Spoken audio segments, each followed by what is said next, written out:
Hi guys, welcome to technical study zone. दोस्तों, navy tradesman का general awareness के question के ऊपर हम लोग डिस्कस कर रहे थे। तो उसमें से कुछ स्टैटिक जीके आप लोगों के साथ डिस्कस किए थे और भी बहुत सारा टॉपिक बाकी है जिसको हम कवर नहीं अभी तक कर पाए। तो कोशिश करते हैं जितना हो सके आप लोगों को करा दूंगा, ठीक है। तो चलिए आज का जो टॉपिक हम लोग स्टार्ट करते हैं, करंट अफेयर्स। करंट अफेयर्स में जो जो इम्पोर्टेंट है, जो जो आपका एग्ज़ाम में आने वाला है, वही चीज़ लेके आप लोगों के साथ डिस्कस करने वाला हूँ। तो देखिए, हमारा पहला क्वेश्चन है करंट अफेयर्स का। प्रेजेंट डायरेक्टर ऑफ बीएसएफ यानी कि बॉर्डर सिक्योरिटी फोर्स का प्रेजेंट डायरेक्टर कौन है? नितिन अग्रवाल, ठीक है। उसके बाद present chief of naval staff of India, ठीक है। Present chief of naval staff of India कौन है? ये होगा एडमिरल, ये स्पेलिंग मिस्टेक हो गया, ये होगा एडमिरल आर हरि कुमार, ठीक है। उसके बाद नेक्स्ट क्वेश्चन है present chief of the air staff of India, ठीक है। Present chief of air staff of India कौन है? वो है विवेक राम चौधरी, ठीक है। उसके बाद नेक्स्ट क्वेश्चन है present chief of army staff of the Indian army, ये कौन है? जनरल मनोज पांडे, ठीक है। अगला क्वेश्चन है present chairman of DRDO. DRDO के प्रेजेंट चेयरमैन कौन है? डॉक्टर समीर भी कामत। उसके बाद present chairman of ISRO. ISRO का प्रेजेंट चेयरमैन है एस सोमानाथ, ठीक है। उसके बाद present central vigilance commissioner of India, ठीक है। Present central vigilance commissioner of India कौन है? प्रवीण कुमार श्रीवास्तव। उसके बाद present controller of auditor general कौन है? यानी कि CAG, controller and auditor general, ठीक है। सीएजी कौन है? ये है गिरीश चंद्र मुर्मू, ठीक है। Present controller general of accounts यानी कि CGA, controller general of accounts. तो CGA controller general of accounts भी होता है, यहाँ पे देख सकते हैं। सीजीए क्या कौन होता है? Controller general of accounts. तो ये कौन है? ये हमारा है एसएस दुबे, ठीक है, जो कि 28 उसके बाद present governor of RBI. Present governor of RBI कौन है? Shaktikanta Das. Present railway minister कौन है? अश्विनी वैष्णव। उसके बाद present chairman of railway board. Railway board का प्रेजेंट चेयरमैन कौन है? अनिल कुमार लाहौती। ये चेयरमैन भी इसको बोलता है और सीईओ भी इसको बोला जा सकता है, ठीक है। उसके बाद present speaker of Lok Sabha Om Birla. Present vice president of India Jagdeep Dhankhar. Present president of India Shrimati Droupadi Murmu, ठीक है, जो कि 15th प्रेसिडेंट है। उसके बाद present CEO of UIDAI. UIDAI का फुल फॉर्म है unique identification authority of India, यानी कि जो आपका आधार कार्ड है उसका प्रेजेंट सीईओ कौन है? Amit Agarwal. Present deputy governor of RBI. RBI का एक गवर्नर होता है और डेप्यूटी गवर्नर होता है। 3 डेप्यूटी गवर्नर हम लोग का रहता है, ठीक है। तो 3 डेप्यूटी गवर्नर कौन है? एक है स्वामीनाथन जानकीनाथ, उसके बाद सेकंड है आपका टी रविशंकर, थर्ड है एमडी पात्र, ठीक है।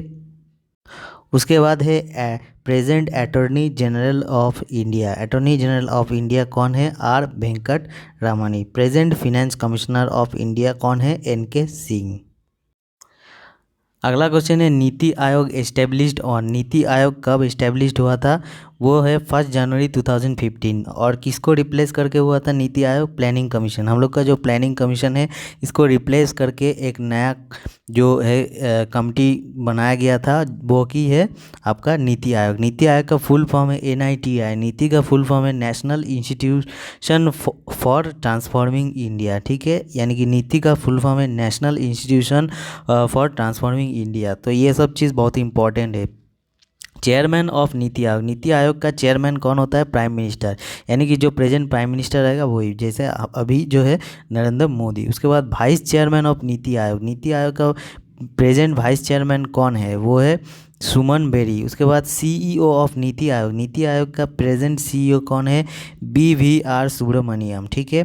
उसके बाद आ जाते हैं सेबी। सेबी का फुल फॉर्म क्या है? Security and exchange board of India. ये कब इस्टेब्लिश्ड हुआ था? 1988 में इस्टेब्लिश्ड हुआ था। फर्स्ट 5 ईयर प्लान, ठीक है।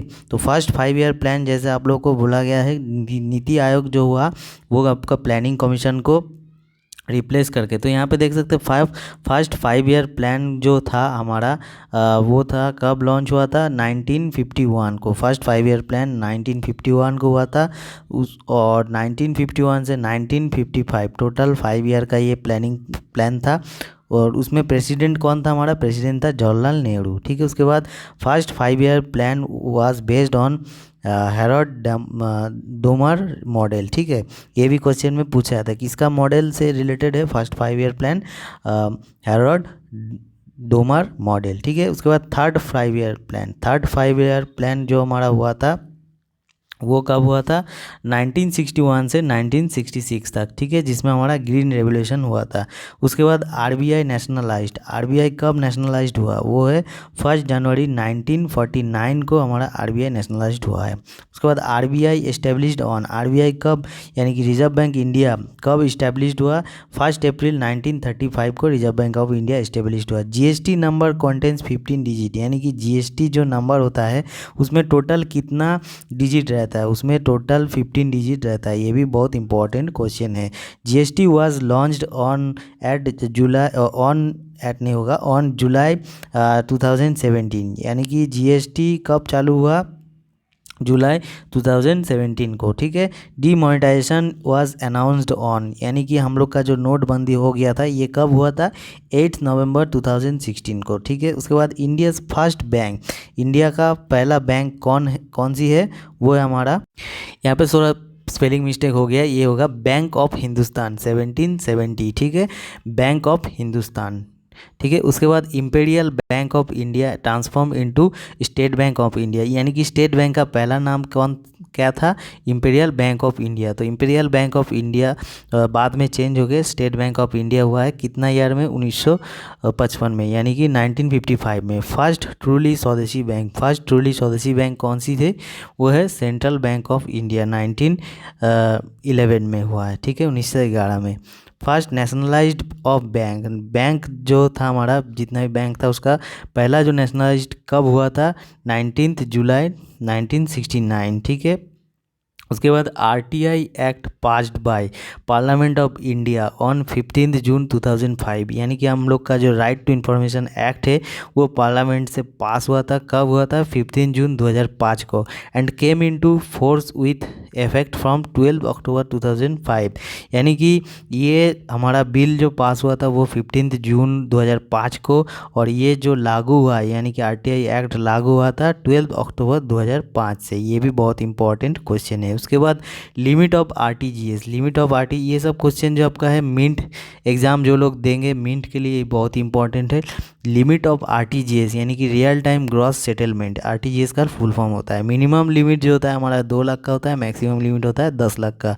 लिमिट ऑफ एनईएफटी का फुल फॉर्म होता है नेशनल इलेक्ट्रॉनिक्स फंड ट्रांसफ़र। ठीक है, इसका मिनिमम लिमिट है 1 रुपीज़ और मैक्सिमम लिमिट कोई भी लिमिट यहाँ पे नहीं रहता है। ठीक है, उसके बाद नेक्स्ट यहाँ पे क्वेश्चन है, देख सकते हैं as per RBI validity of check. ठीक है, रिजर्व बैंक ऑफ इंडिया के अनुसार वैलिडिटी ऑफ चेक, एक चेक का वैलिडिटी कितना दिन तक रहता है, 3 मंथ्स। ठीक है, 3 months from date of issue. ठीक है, उसके बाद 3 types of emergency in Indian constitution. Indian constitution में 3 तरह का इमरजेंसी है।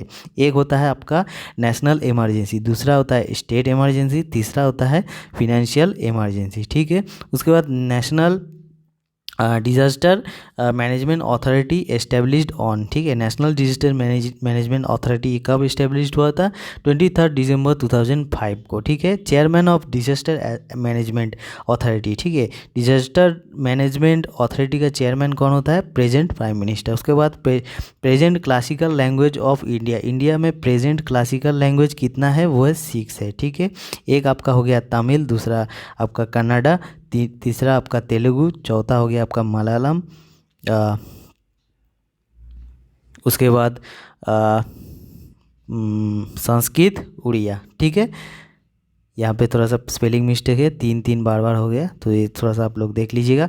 उसके बाद central institute of Indian language. ठीक है, central institute of Indian language ये कहाँ पे है, ये मैसूर कर्नाटक में है, जो कि इस्टेब्लिश्ड हुआ था 1969 को। ठीक है, तो ये था आज का इंपॉर्टेंट करंट अफेयर्स। अगर आपको वीडियो अच्छा लगे तो लाइक कर दीजिए, शेयर कर दीजिए और चैनल को सब्सक्राइब कर दीजिए। तो मिलते हैं नेक्स्ट वीडियो में। आप लोगों को जितना हो सके इस 1-2 दिन के अंदर वीडियो प्रोवाइड करा दूंगा। ये बहुत ही इंपॉर्टेंट है, सिलेक्टेड क्वेश्चन है, एग्ज़ाम में 100% आने वाला है ये सब क्वेश्चन से, ठीक है। ये जितना इंपॉर्टेंट आपका नेवी का एग्ज़ाम है उतना इंपॉर्टेंट आपका IGM मुंबई वाला एग्ज़ाम में भी उतना ही इंपॉर्टेंट है। तो चलिए दोस्तों, मिलते हैं नेक्स्ट वीडियो में।